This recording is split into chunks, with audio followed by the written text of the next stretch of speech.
In today's video, I'm going to teach you how to edit the audience name in Mailchimp. Whether you're new to Mailchimp or have some experience with it, updating your audience's name is a simple task that can make your marketing efforts more organized and efficient. Let's walk through this step by step. First things first, you'll want to log into your Mailchimp account. Once you're logged in, you'll see the main dashboard, which is your control center for all things email marketing. On the left-hand side, there's a menu that lists several options. From here, you're going to click on the option labeled Audience.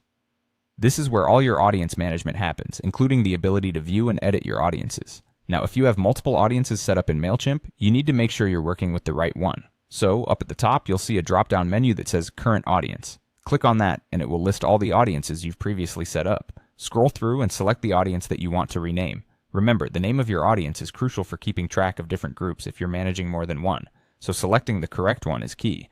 With your audience selected, the next step is to adjust your settings. To do this, look for the Settings option and give it a click. This will bring up a new set of options related to your audience settings and profiles, offering various features that allow you to manage the details of your audience. Among these options, you will find Audience Name and Defaults. This is the area where you can make the change to your audience name.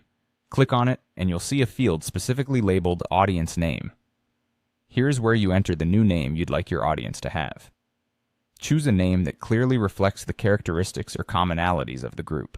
It's always a good idea to pick something that remains relevant over time and that you and your team can easily recognize.